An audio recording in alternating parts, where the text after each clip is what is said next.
amaaso ne kugamba ekikyusa Uganda kifubutuka Congo twabijja Bungereza yiri eri ne America ne mu EU ne tubireta ne tubiyingiza Africa ne tubireta mu East Africa ne tuyingira Congo kakati na kugamba tuyingira Uganda after nchidamu after 30 years nga abantu bano basula mu bibira nga abantu bano battibwa nga abayekera aba FDLR nga Kagame yaba branding anti bano bayekera ba genociders olwokubanga abalemesa okudde ewaabwe nga bakikola ne Museveni finally abantu bano badda waka kidamu batandika ennaku z'omwezi 17 nakati bakyayingira ewaka bakyagenda kubanga abasirikale boche bakoze basose ne basindika abantu bano bagende era nga etwogerera kati a total amount of 792 people bayingidde bamaze okuyingira eggwanga lyaki lya Rwanda abahutu naye nga bangi bakunganidde mu Goma abalala bakunganidde Bukavu abalala bakunganidde mu Kinshasa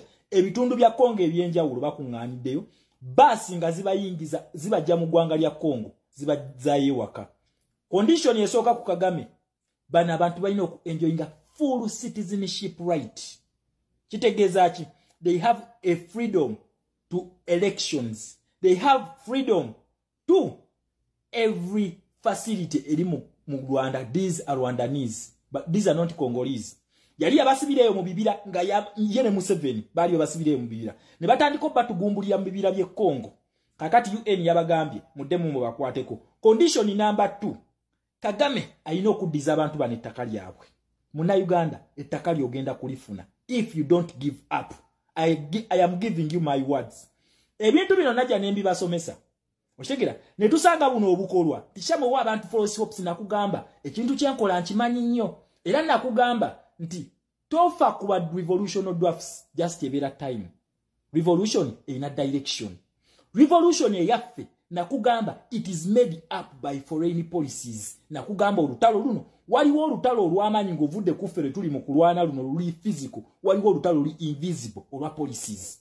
America ne Bungereza ne European Union but Democrats they are going to get back what belongs to them at a share with the natives. Omwami oyo Museveni ne Kagame babadde bakute East Africa eno nga bagigabanyiza mu Russia ne China. Kyovula bakati essaawa eno ekita abantu ekiri e Uganda, kyekita abantu ekiri e Rwanda, kyekita abantu ekiri e Kenya, kyekita abantu ekiri e Tanzania. Bana abasajja bali bawamba region weti. Naye bana abasajja bagenda babagirako bonna omulundi ogwo. Bonna balugenda kati. Samei Ruto naye ku listi kwali kwa president abalina okuvaako. Samia Sulu kwali kwa president abalina okuvaako. Museveni ne Kagame. Bonna balugenda. Kyovula bonna kati batandise okutta abantu nakugaye mu Uganda. It is going to cost us. But if we don't give up, tugenda kuwangula buno obusajja. Congo ekimaze. Nakugamba omumerika ono wajja. Ayina ebintu byakola. Omumerika ono sometimes asooka nakugamba asooka nakuwa peaceful way. Then nalyoka kuwa hard way. Teri mu America gwakubye nga tamuwaddeeko condition esooka taliyo. Essaawa eno omuntu abadde yeetegekeddwa okubwa. Era nga ajja kuwa singa anaddamu amampaati ge bamuyita Iran.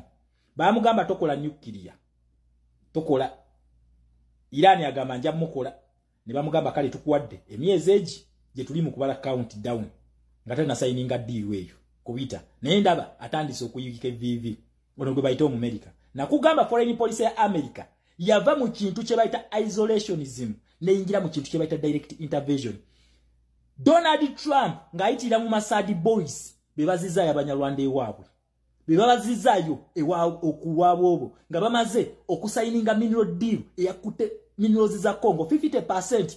Sekedi yagambye mu kifo ky'okuzibba bana ababbi Museveni ne Kagame mu kifo ky'okuzibba nga sifunamu n'ababbi ba East African Community ako kagulupu k'ababbi ako abatuulayo abeeyita ba president ba East African Community okuli Samei Ruto okuli Museveni Samia Sulu ne Kagame. Sekedi yagambye kanziza obulamu bw'abantu bange America jango tuwe security ekyo kiyakoze diru ne bajingira Masadi Boris nabagamba muveeyo senga temukikola tulina tuuze esobolo bawutula nabagamba zino these are just cockroaches buno just buyenje obudawo ne bulinya ku bantu ne mulooza ntino bwamalayo tebulina kye buli buno tebulina nakugamba waliwo abafuga enseno bali abantu batano balina side y'aba communist ne yaba capitalist naye yaba capitalist wansi waliwo abantu bebayita ba democrats bano balalamu okitegera balalamu and they always get what they want the way they want it kubanga policy ezaabwe ziyingirira ddala mu domestic policy. For example, American foreign policy eyingira mu domestic policy yensi yonna kasitoba nga mulira ku senteze. Webanga bakikoze kati waneeno lwaki tebasobola kukwata gwe mu Uganda tebasobola kuyambako okujjako Museveni. These people are rallying behind us. Nakugabe bakole Congo baagala kumaliriza Kagame na Museveni mampanti. Obuyaayo obubadde weefuga East Africa awo namuyinza okulowooza nti nno bwa kitalo nnyo naye nabagamba bajja. The worst mistake ababbi abo gye baakola kuyingira BRICS kuyingira NAM kuyingira G77+1 mugenda kulaba tabu bano bazeeyo waka bagenda kuyingira kaluna kugamba bo kye bakola basooka ne bakuliyetingira alternating opponent bano bahutu na batwa Museveni ne Kagame bava mu ggwanga ly'abatuusi basa abantu abasirwa abo naye ez'omubbi zibeerana Congo Kisekedi abamaliriza Blackwater Eric Prince kati yali mu control mu America yali mu control y'eggwanga lya Congo amaje gagize asayininze okujja okubeegattako ga France jukira mu Congo awo tulinawo Belgium weeri tulinawo Eric Prince representing America Belgium inawo amaje mu Congo then tulinawo n'eggwanga lya France lyayise jukira Museveni member wa BRICS partner wa BRICS Museveni partner wa BRICS. BRICS is an economic bloc ekuba dola. Museveni amaze emyaka 4 ngali ku dola ya America. Ebbanga lyabadde ku ntebe okwo abadde wona mu America. Kakati kulasti amulaga nti wa kitalo nnyo kati America yamutwale Congo amujjeeyo. Bwe bayambako Kagame oyo kufuna entebe kakati bamutwalide opponent. Kakati kugambye Museveni already ayina ffe ababi aba people power movement. People power movement yeddako mu government ya Uganda. Bizino video muri zijjayo ne wendi basiriwo. Njo mwana yatusomesa police zino. Na kugamba video yange tojitwala nga kyakuzanyisa nti ogenda gira bagirekawo saving for future use. Egenda kuyambira omwana n'omuzzukulu. Egenda kuyamba. Nze sikola video zabuno obukolwa buno obutwerijjako. Mukitegera ngukolera video ngegenda kubeerawo for generations. Bino ebintu bali bakweka. Kubanga mindset reset is a true liberation. Muna Uganda tugenda mu protestive vote.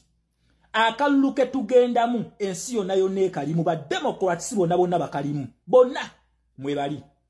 Kakati ebyali mukola mu system mbu ateekawo maje simanya kuteredewa maje musimanyi gajje gakole ki ayisa bibiru ebyekisiru kati ali yatagala bamu byo mupira munda aliawo kati atagala ne wabisayininga tayina gwagenda kubisibira mutujja bichalenjinga paka mu International Court of Justice tujja gendayo ageza bikwatiremu omwana w'omuntu ye mu system ya jabisayininga okulaga nti mbisayininze ngawe yakole teka lyansereko naye kiche tukola nakugambye mweno stage tukola ekintu kye bayita boycott and defiance ne tugatako protest bana Uganda mwa protestinze omuliro gwa kutowano ku media yabadde protest online protest only that abantu abatategera zino policies baba banchi mu Uganda kwata ekipande genda ku luguudo banange bakite mukwata kipande nonsense.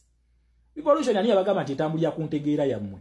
Revolution etambulira mu policies ziri bbiri democracy na human rights. Tugenda mu protest vote wakabira tugenda kufa pagana naye mu Uganda tugenda ku protestinga tutandikirawo tokkirizo wa NRM okukampeininga ku kyalo kyo kubanga wa NRM yabawadde nti basibire mu court martial abanoonya kyo kusaba akalulu twagala master we Museveni amudize entebe kimba mukola temubakiriza kuddamu ku campaigninga twagala Museveni abawe ebife ebyo mwe mulonde ambulera tugenda kulonda ambulera okuva mu Buganda paka kala moja wansi for God and my country Uganda twegweke encha